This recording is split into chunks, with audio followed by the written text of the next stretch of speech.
Hi, I'm Georgine Michelis, and I'm grateful to share a bit of my dream world with you. As a child, our nights were filled with the dream time, and we every morning would wake up and share that experience with our family around the breakfast table. In our dreams, we were chased by bears, and we could fly, and we received visits from the ancestors.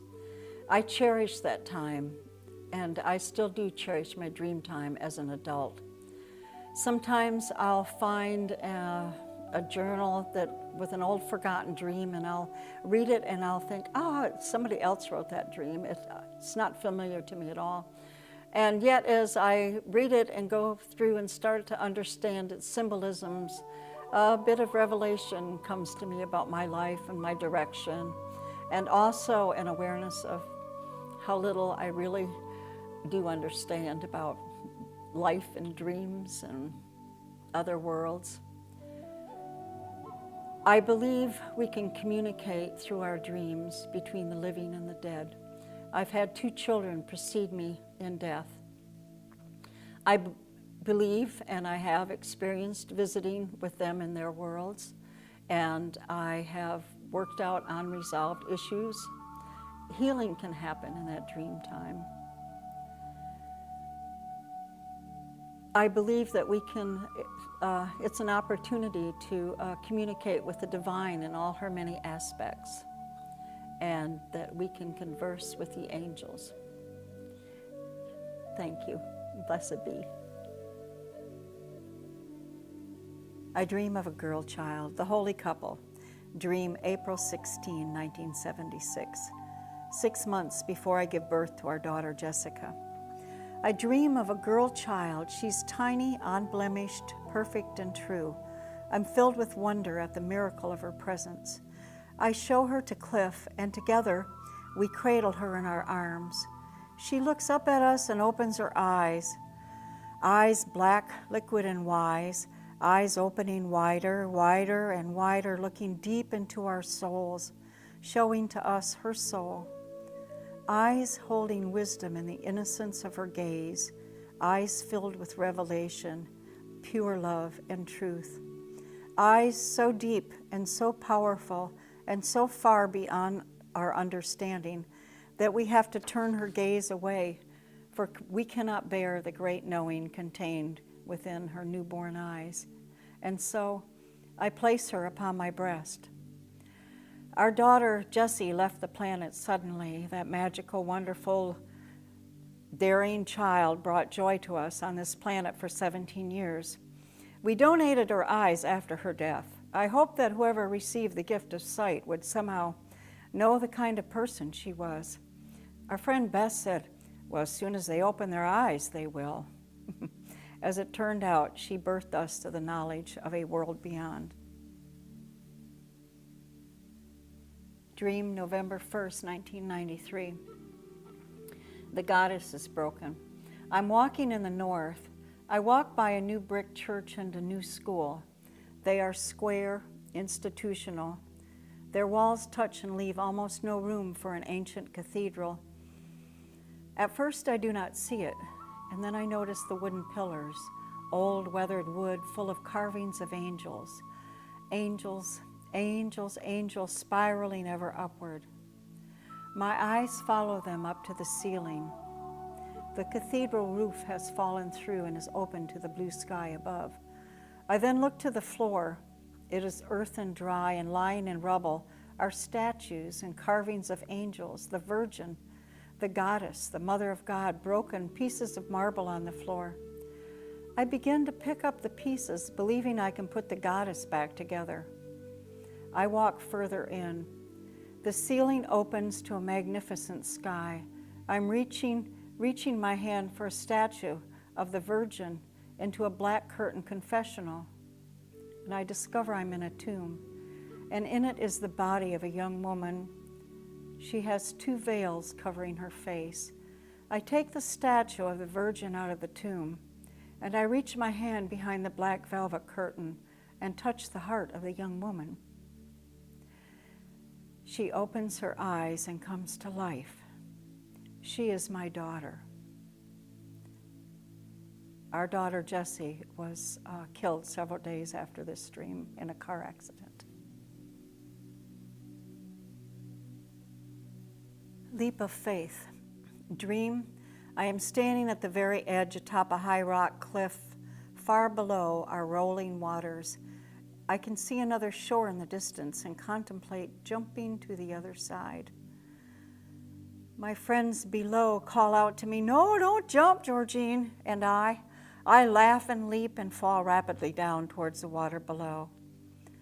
As I approach the water, my white dress gently billows out all around me, and I land gracefully upon its blue surface and begin to dance, singing, "Jesus walked on the water," and I know that it's true, and I believe this girl can do a little dancing too. It's a funny dream. A wild winter beautiful place. Dream, I have walked to a beach, a wild winter beautiful place. Soft white sand, swaying green grasses, blue blowing water, small sand dunes. I find a bird encased in a clear plastic bag. She's green-brown, large and perfect. Her eye looks at me through the plastic. I believe I had found her dead at an earlier time and placed her in the bag, and now just rediscovered her. I see her eye blink and realize she's still alive. I tear at the plastic around her beak so she can breathe. She begins to help me using her beak to make the opening larger.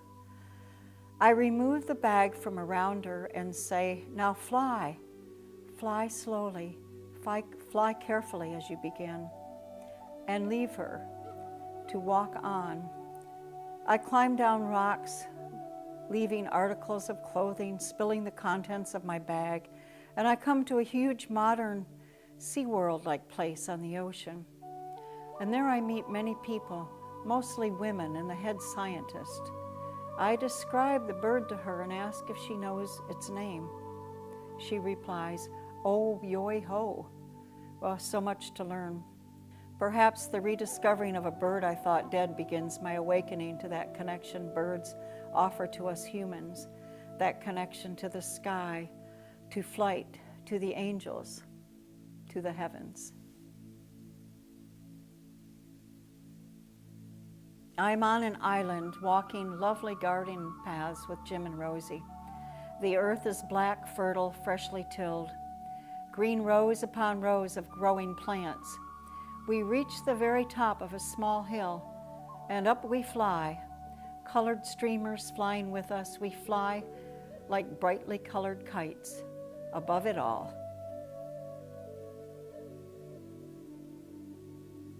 I am lying still, baby blackbird at my temple, singing in the world tree. Her song pulls me into a trance, enabling me to travel to the other world.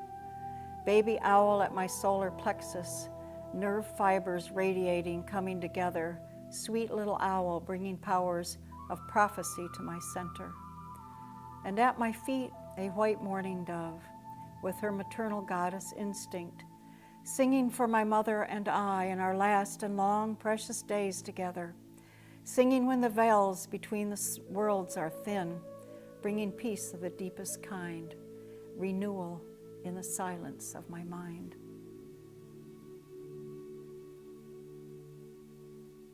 Early April 2005, dream sweet violets. We are eating wild violets, Cliff Whalen and I, tiny, tender, sweet, delicious.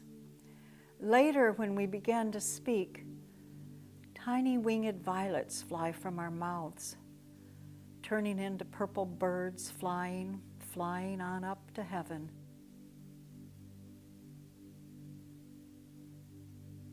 Sway with the wind, I dream I'm on a road lined by ancient barren oaks. A gust of wind blows my hair.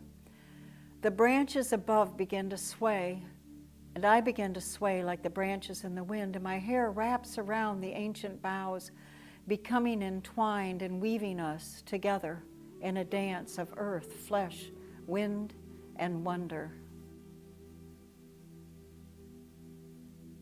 A dream of Brother Dan. I watch my brother Dan fly off a bridge and land in the deep crystal blue waters below. He lies very still with the fish. He has one breath, one last breath of air, and in that breath, he says goodbye to me. What is this dream? My brother has been dead for some years now. God be with ye, my beautiful brother. Owl calls us. I hear the owl call. I rise from my sleep and go into the other room to wake Waylon. I hold him close as we walk out into the night forest. We watch the owl fly towards us, closer, closer, closer. His eye is bright with golden light, and the light becomes larger and brighter. He flies closer till he casts a golden light that shines upon and within us. Dream to the other side. I dream I am entering the Supreme Court. I see myself. My clothing is all bark and feathers. I think I must make myself more presentable. I open the door to use the ladies' room, and in that instant, I become an eagle fast flying to a giant oak, where I sit watching quietly with owl and hawk. I am the hangman of the tarot, head to the earth, feet to the heavens. I am okay here hanging on the tree of life, the cross. I am at peace, peace in my relations, peace between the divine and my flawed humanity. It's easy being here in the glorious and sacred mystery. August 27th, 2011, Two Fish Dream, Tallahassee. I dream I am atop a very high hill. I have two fish under my arms. They slip out and fall far, far down beneath an old wooden footbridge into a deep, dark sea. I travel down on old slippery boardwalks. It is night, no moon, many, many stars. The descent is steep. I cannot get to the fish, but there is a rope which I grab onto, and this rope begins to lift me up into the sky, taking me up slowly, pulling me higher and higher. I look to my left, and there are two large birds, red bandit masked across owl faces, broad red wings, flying towards me until we are all flying upwards together. I don't know, two of my children have preceded me in death. I think of the two fish that slipped from my arms, and then discover two birds that are lifting me up to the heavens. Parade of Transformation Dream, early February 2009. We are a parade of women in white, holding up purity, lifting up that which is holy. We hold up the ethereal, it billows above us. We are lifting the veil. We are being transformed. We are transforming the darkness into the light.